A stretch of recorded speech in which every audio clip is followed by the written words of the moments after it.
Assalamualaikum warahmatullahi wabarakatuh. Eh, Pada kesempatan eh, video kali ini, kami dari kelompok 4 Geodesi Satelit kelas A ingin menjelaskan kami, yaitu sistem orbit, dengan dosen pengampu Bapak Kandida De Silva Nusantara STMT. Sebelumnya izinkan kami dari kelompok 4 untuk mengenalkan anggota kelompok kami. Yang pertama ada Azahra Pratiwi, NRP 5016211113. Kemudian ada Vina Agustina, NRP 5016221015. Kemudian Muhammad Hengki Maulana, NRP 5016221050. Kemudian Dewa Maulana Pramono Putra, NRP 5016221059. Kemudian Abdullah Rahmat Sugi, NRP 5016221064. Kemudian Naufal Ramadan, NRP 5016221094.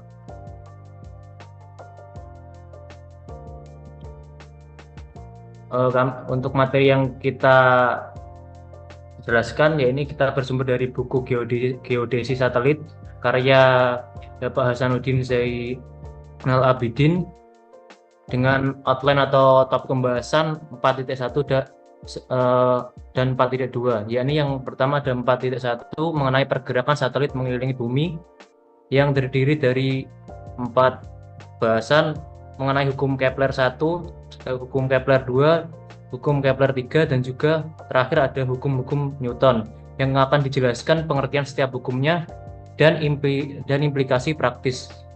Kemudian subbab 4.2 yakni mengenai elemen Keplerian dari orbit satelit. Selanjutnya untuk 4.1 akan dijelaskan oleh teman saya, Dewa Maulana. Oke, subbab 4.1 pergerakan satelit mengelilingi bumi. Pergerakan satelit mengelilingi bumi dapat dijelaskan dengan menggunakan hukum Kepler dan hukum Newton yang dikeluarkan oleh Johannes Kepler pada tahun 1571 sampai 1630 dan Sir Isaac Newton pada tahun 1642 sampai 1727. Walaupun hukum Kepler pada awalnya menjelaskan pergerakan planet terhadap bumi, namun teori ini berlaku umum dan dapat diimplementasikan ke satelit terhadap bumi. Nah, kemudian pergerakan Keplerian, yakni pergerakan satelit yang mengelilingi bumi secara umum mengikuti hukum Kepler. Next.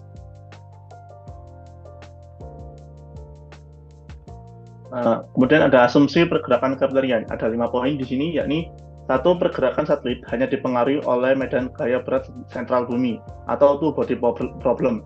Kemudian yang kedua, satelit bergerak dalam bidang orbit yang tetap dalam ruang. Yang ketiga, massa satelit tidak berarti dibandingkan massa bumi. Yang keempat, massa satelit bergerak dalam ruang hampa. Dengan kata lain, tidak ada efek dari atmospheric drag. Dan yang kelima dan terakhir, tidak ada matahari, bulan, ataupun benda-benda langit lainnya yang mempengaruhi pergerakan satelit. Next.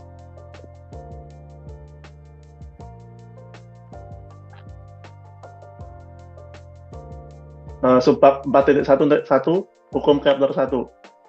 Hukum Kepler 1 berbunyi orbit suatu planet adalah elips dengan matahari berada pada salah satu fokusnya. Hal ini dapat diimplementasikan dengan orbit satelit di mana planet sama dengan satelit dan matahari sama dengan bumi, sehingga bunyi hukum Kepler 1 untuk satelit yakni orbit satelit yang mengelilingi bumi akan berbentuk elips dengan pusat bumi atau geocenter merupakan salah satu titik fokusnya.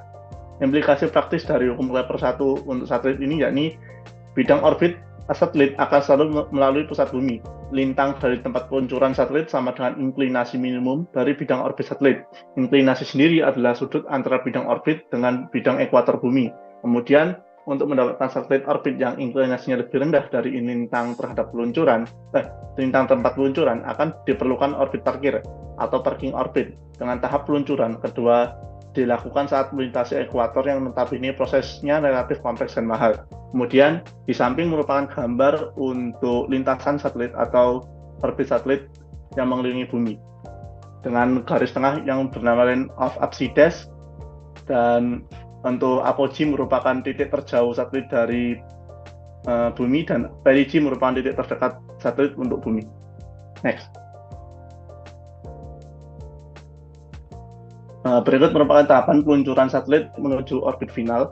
Yang pertama yakni peluncuran, kemudian ada orbit parkir, ketiga orbit transfer, dan yang terakhir orbit final, yakni orbit yang akan digunakan satelit untuk bekerja. Next. Lalu berikutnya masuk pada hukum Kepler 2. Hukum Kepler 2 ini dinyatakan pada tahun 1609, yang masih erat kaitannya dengan orbit suatu planet, yang berbunyi, garis dari matahari ke setiap planet menyapu luas yang sama dalam waktu yang sama.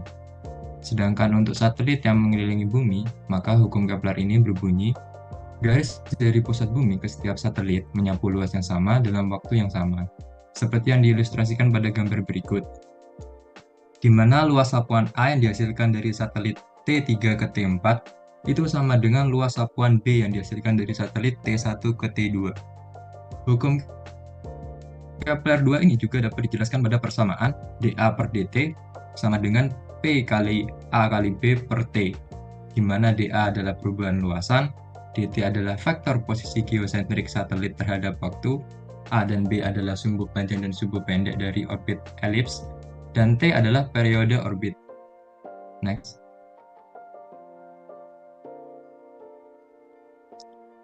Lalu berikutnya terdapat implikasi praktis dari hukum Kepler 2 dalam kasus satelit buatan yang mengelilingi bumi, yaitu adalah yang pertama, kecepatan satelit dalam orbitnya tidak konstan dengan kecepatan minimum di apogee dan kecepatan maksimum di perigee.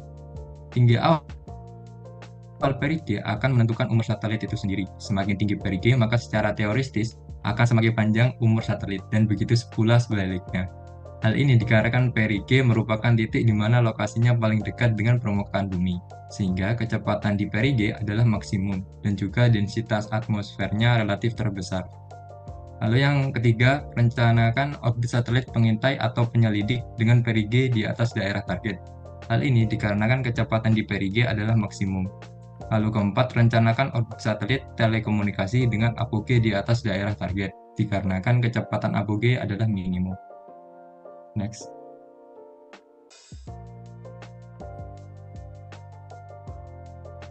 Nah, jadi selanjutnya itu ada hukum Kepler 3. Nah, jadi pada tahun 1619, Johannes Kepler ini tuh merumuskan hukum Kepler 3 yang menyatakan bahwa untuk setiap planet, pangkat 3 dari sumbu panjang orbitnya adalah proporsional dengan kuadrat dari periode revolusinya. Nah, namun ketika kita menerapkannya pada satelit yang mengelilingi bumi, rumus ini tuh menjadi untuk setiap satelit, pangkat 3 dari sumbu panjang orbitnya adalah proporsional dengan kuadrat dari periode rotasinya. Dengan kata lain, untuk setiap satelit yang mengorbit bumi, terdapat hubungan matematis yang konsisten antara periode orbitnya dan sumbu panjang orbitnya. Secara matematis, berdasarkan hukum Newton, maka satelit yang mengelilingi bumi, hukum Kepler 3 ini dapat diformulasikan sebagai berikut, yang dimana T adalah periode orbit satelit, A adalah sumbu panjang orbit, G adalah konstanta gravitasi universal, M besar adalah massa bumi, dan M kecil adalah massa satelit. Next.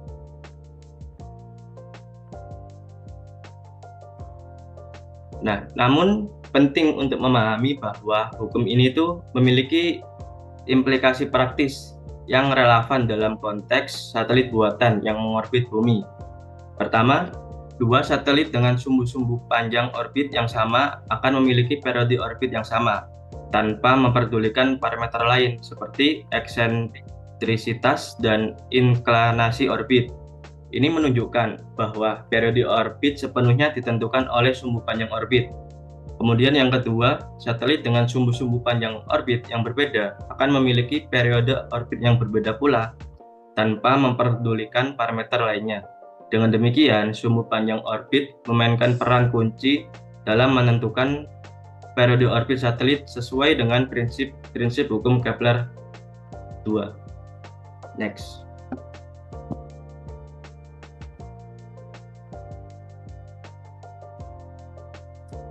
Selanjutnya, hukum-hukum Newton. Di samping hukum-hukum Kepler yang sudah dijelaskan oleh teman-teman saya sebelumnya, terdapat juga hukum-hukum Newton yang sangat bermanfaat dalam memahami pergerakan satelit dalam orbitnya. Hukum-hukum Newton tersebut adalah hukum ke-1 menyatakan bahwa setiap benda akan mempertahankan keadaan diam atau bergerak lurus beraturan, kecuali ada gaya yang bekerja untuk mengubahnya. Hukum 2 menyatakan bahwa percepatan suatu benda yang ditimbulkan oleh gaya berbanding lurus dengan besar gayanya dan berbanding terbalik dengan masanya. Secara matematis, hukum Newton 2 dinyatakan sebagai berikut, sigma F sama dengan massa dikali percepatan. Selanjutnya, hukum 3 menyatakan bahwa dalam setiap aksi selalu ada reaksi balik yang besarnya sama dan berlawanan arah, atau gaya dari dua benda pada satu sama lain selalu sama besar dan berlawanan arah. Secara matematis, hukum 3 Newton dinyatakan sebagai F aksi sama dengan minus F reaksi. Next. Selanjutnya, hukum gravitasi Newton. Setiap partikel massa di alam semesta akan menarik partikel massa lainnya dengan gaya yang sebanding dengan perkalian massa partikel-partikel tersebut dan berbanding terbalik dengan kuadrat jarak antar keduanya. Secara sistematis dinyatakan sebagai berikut.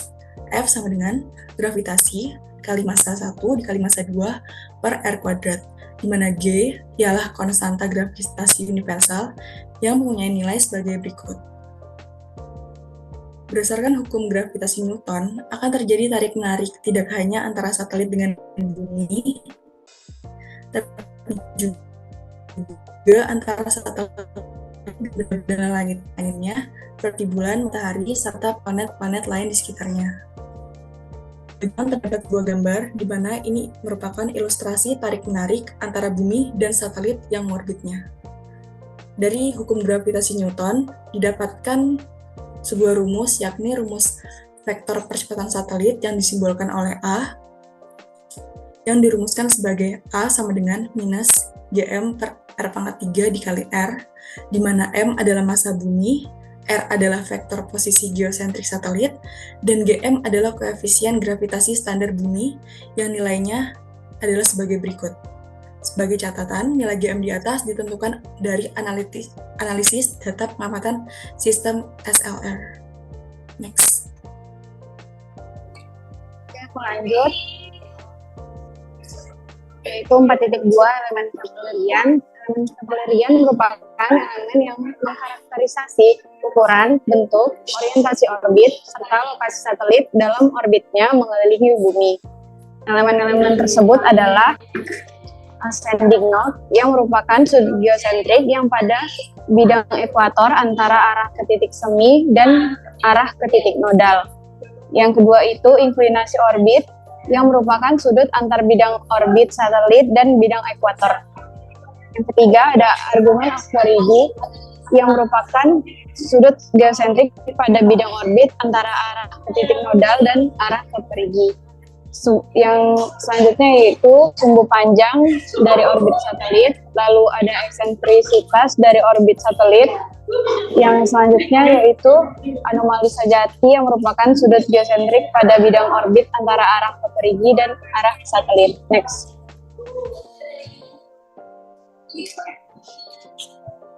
Peran masing-masing elemen yaitu ada elemen ascending node dan inklinasi orbit, yaitu mendefinisikan orientasi bidang orbit dalam ruang.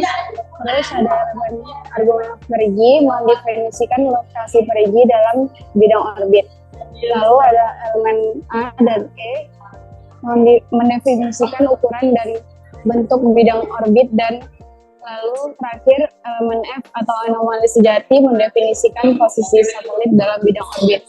Beberapa elemen di atas nilainya diasumsikan konstan terhadap waktu, sedangkan anomali sejati diasumsikan berubah dengan waktu. Perlu dicatat bahwa epoch satelit melintasi perigi terkadang digunakan sebagai pengganti elemen anomali sejati. Berkaitan dengan elemen anomali, ada 3 jenis anomali dalam konteks orbit Keplerian, yaitu yang pertama anomali sejati, yang kedua anomali menengah. Anomali menengah ini adalah pendefinisian matematik. M sama dengan 0 derajat, artinya di perigi dan kemudian membesar secara uniform dengan kecepatan 360 derajat per putaran. Lalu yang terakhir ada anomali eksentrik atau E. Berikut merupakan ilustrasi sejumlah elemen anomali dari orbit Keplerian. Next.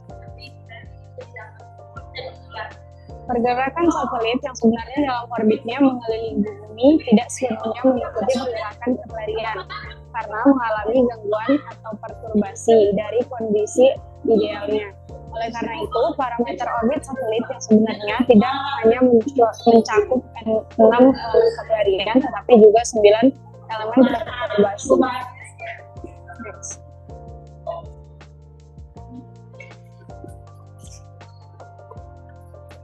Sekian video presentasi dari kelompok kami. Apabila ada kurang lebihnya mohon dimaafkan. Apabila ada pertanyaan bisa di kolom komentar. Wassalamualaikum warahmatullahi wabarakatuh. Waalaikumsalam warahmatullahi wabarakatuh.